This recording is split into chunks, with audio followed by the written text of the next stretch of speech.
Right.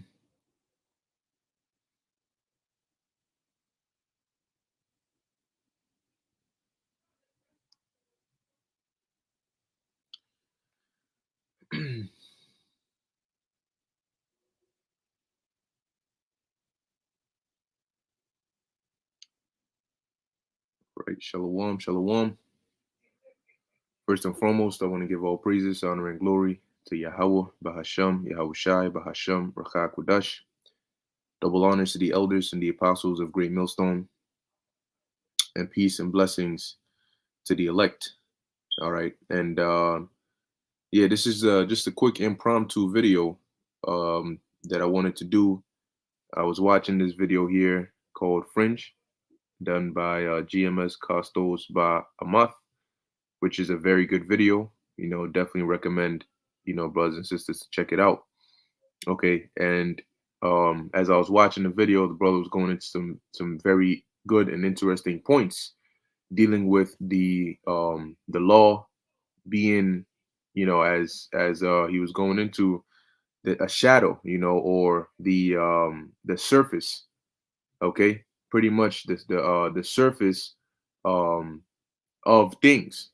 Okay. And that there's actually, if you have something on the surface, then you have to go, you got to look at what's at the core, and that's what he's pretty much going into now. As he was mentioning this, the precept that came to mind was written. I have two of them here in Colossians 2 as well as Hebrews 10, dealing with what Paul said about a shadow, okay, of things to come. Okay, a shadow. And as I was thinking of shadow, it just kept popping in my head, and it just kept making sense. Different points just kept coming to my head. So I was compelled in the spirit to do this video. Okay, so now dealing with the law, all right, being a shadow or being likened onto a shadow of things to come. When you look at a shadow, right, if somebody is dark, and you have somebody coming or walking or going somewhere, and you see a shadow is cast, pretty much like on the ground or on a wall somewhere, and it's just like a dark image, right? Or not an image, a dark figure of whatever it is that is casting that shadow. But the shadow itself is not the actual person or the figure that's casting the shadow. Okay. The shadow, and when you look at a shadow can only give you so much information. Okay. You may be able to vaguely make out what kind of figure it is that is casting that shadow, but you won't actually see who or what it is that's casting that shadow unless you see the actual person or creature or image. Okay, meaning the shadow is just a little detail, not even details, a little surface level information about what's coming. So based on the shadow, you can tell, okay, it's an animal, or it's a human, or it's a bird. You can tell that, but what kind of bird, what kind of human, whether they have hair, whether they, what skin color, these things where you can look at to make out, is this humanoid figure actually human? Is it is it angelic? What does it look like? You can't really get that from the shadow. Okay. So now this is the book of Colossians chapter 2, verse 16. And this is why Yahushai is so important, because Yahushai is really the one at the core, right? The law is a shadow of the things to come, but it is also a shadow of the true ordinances, as it says in the Lord's Prayer, on earth as it is in heaven. Okay. So it is but a shadow of of something even greater. I'll put it like that. Okay. And so to harp on the law as if that is the end all be all, you are only at the surface. And being stuck on that will prevent you from getting to the core or seeing the actual image. Okay. The law is a step closer to the true image. Now, this is Colossians chapter 2, verse 16, and it says here, let no man therefore judge you in meat or in drink, or in respect of an holy day, or of the new moon, or of the Sabbath days, which are a shadow of things to come. Right? So what is a shadow of things to come? Well, what Paul mentioned in verse 16 is based on the law, right? In meat, that's in the law. In drink, in respect of unholy days, and the new moons and the Sabbaths, that's all in the law. So these things that he's saying, let no man judge you of, right? Judge you in, these are a shadow of things to come. Okay? Like a schoolmaster, a tutor. It says, verse 17, which are a shadow of things to come, but the body is of Hamashiach. See? So you have the shadow, and then you have the body that is casting that shadow. And that's why we emphasize Yahushai. That's why we let it be known that the way to salvation, the true body, is Yahushai, not the law. Okay? Because the law is but a shadow, and the shadow can't tell you the what the image or the body actually is. It can only give you but so much because it is at the surface. Okay? And through Yahushai, we get past the surface to the true heavenly things. So the next precept I have, it was only pretty much 2 precepts. What I did was I just typed in shadow in the search box, or a shadow of things to come, and this popped up here. So this is the book of Hebrews chapter 10 verse 1. It says, for the law having a shadow of good things to come, and not the very image of the things. You see that? The law having a shadow of good things to come, and not the very image of the things. People sometimes refer to a shadow as like a figure, a dark figure. But you can't go further than that. You can't, if you got robbed or somebody broke into the house and you didn't see the person, all you saw was a shadow of them. If the police came for a description, this pretty much, you're not gonna catch this guy. You're not gonna catch him because you have a shadow, it was a person, it was a human, but that's as close as you're gonna get. You can't give them what was he a male, was he a female based on what he was wearing, what was he dark skinned, was he light skinned, what kind of hair did he have, did he have a mask on? You can't tell any of that. From a shadow, you don't know if the person's head is just round or if they got a mask on. You can't tell if they're fat or if they just got clothes that are making them look like that. You can only get but so much information from a shadow. So as it's saying here, Hebrews 10:1. So if you're harping on it as if, yeah, that's it, that's the end all be all, and you missing the bigger picture. Because what's more important, the shadow or the body or the image that's casting the shadow? The shadow comes from the image. It comes from the body. You see? So the things that the characteristics of the shadow are but little compared to the actual body. So and that's why we are made perfect, not through the law, but through Yahushai. The glory is on Yahushai. Okay? We don't glorify in the law, we glorify in Yahushai, because what Yahushai can do, the law cannot. Why is that? Because what the body can do, the details on the body, the shadow doesn't have. Okay? You can get much more from the body than you can from the shadow. If you look at the body, you can see the eyes, you can see the nose, you can see the expression. Is this person angry or are they not? What is this person's intentions? What did they, what's going on? But when you look at just the image, the shadow they cast, you can. So it says, Hebrews 10:1, again, it says, for the law having a shadow of good things to come, and not the very image of the things, can never, and that's why we couldn't be made perfect in the law.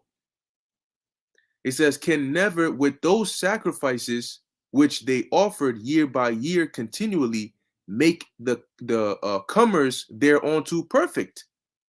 You see? So the law by those sacrifices couldn't make you perfect, because the law itself was but a shadow of things to come. Okay, but it's through the image, the body, all right, is where you can be made perfect, or where you get perfection from. As it says in verse 2, for then would they not have ceased to be offered, right? Or for then would they not have ceased to be offered, because that the worshippers once purged should have had no more conscience of sin. So basically, if the law could make you perfect, why would you need to do continual sacrifice year by year? For one should be enough. And that's why when Yahushua came, he died on the cross what? Once. As it says in the book of Hebrews, for it is appointed unto men to die once. And that's talking about Yahushua. Because his sacrifice is what makes us perfect. That's why it was done only once.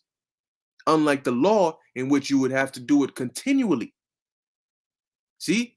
So Paul is saying, for if the law was perfect, would the sacrifices not then have ceased to be offered? Why would you need to continually do it? If after one sacrifice you were made perfect, why is there a need for a second sacrifice? So when you look at Yahushua and you look at the law, which one required more sacrifice? The law. The sacrifices according to the law. And even in the multitude of sacrifices, we were still not being able to we were still not able to be made perfect. Okay? But through Yahushua, through his one sacrifice, we are made perfect. Right? So verse 2, it says, for then would they not have ceased to be offered? Because that the worshippers, once purged, should have had no more conscience of sin. Meaning that because what causes you to sin? It really starts in your head. That's why the Lord talked about, really, it says in the book of Proverbs, a foolish thought is sin. All right. But the Lord said, anybody that looks upon a woman to lust after her, and that's dealing with a woman, a married woman, you have committed adultery already in your heart, because that's where it starts. See, so it says they should have had no more conscience of sins. So if their mind, if their inner thoughts were purged, then would sin cannot flow outwardly. Okay, you can't commit sinful actions if you're not, if you don't have that sin inward, because what shows outwardly comes from within. That's why the Lord said, it is not what goeth into a man, but what comes out of a man that defiles him. See? So if what's within you is corrupt, what comes out of you will also be what? Corrupt. Can a corrupt tree bring forth good fruit? No. Because where does the fruit come from? It comes from within the tree. And if the tree is corrupt, then whatever comes out of the tree will be what? Corrupt. But if the tree is good, what's going to come forth of the tree? Good. So if your conscience or your inner man is good, what's going to come forth? Good. The problem now is we are striving to have that inner perfection, because we have to fight against what? The flesh. But when the Lord comes and changes our bodies, then, all right, then we will be completely perfect. But it started with him going on the cross and being that sacrifice. Okay, verse 3 says, but in those sacrifices there is a remembrance again made of sins every year. Why? Because those sacrifices couldn't make you perfect, because they were a shadow. They could get you close, but they couldn't make you perfect, because they were a shadow.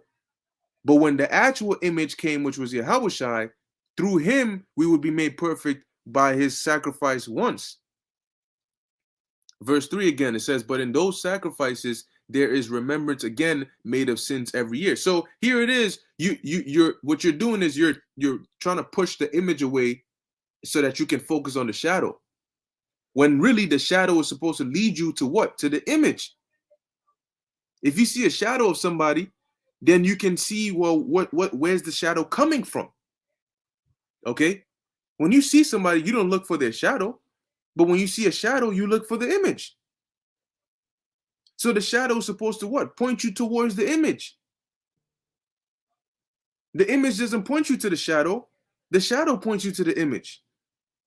So the law really was to point us to what? To the actual image. But you got people that are trying to throw away the image and harp and focus on the law as if that's gonna make you perfect, or that's gonna do something for you. Now we're not saying don't keep the law, because like I said, it is a shadow of things to come. So it is still relevant, because what is it? It is to point us towards where the perfection is. It is to lead us there. So we keep it to the best of our ability until we are fully made perfect, until that second covenant is instituted in its fullness. But how are we going to get that is going to be through Yahushua. Okay? So though we look upon this shadow of things to come, the focus is the things to come. So it says, read verse 3 again, Hebrews 10:3. But in those sacrifices there is a remembrance again made of sins every year. Verse 4, for it is not possible that the blood of bulls and of goats should take away sins. Wherefore, when he cometh into the world, he saith, sacrifice and offering thou wouldest not, but a body thou hast prepared me. In burnt offering and sacrifices for sin, thou hast had no pleasure. All right. And then it goes on, so on and so forth. But the main point that I wanted to hit was here. Okay. Hebrews chapter 10, verse 1, dealing with what? A shadow of things to come. Okay. So anyway, like I said, I was watching this video here, and that's what sparked that thought. And through the Spirit, I was compelled to do this video. So Lord willing, that was edifying to the elect. Like I said, definitely check out this video, because it's very edifying. And with that, I want to give all praises, honor, and glory to Yahweh Bahasham Yahushai Bahasham Rachah Kodash. Until next time, Shalom.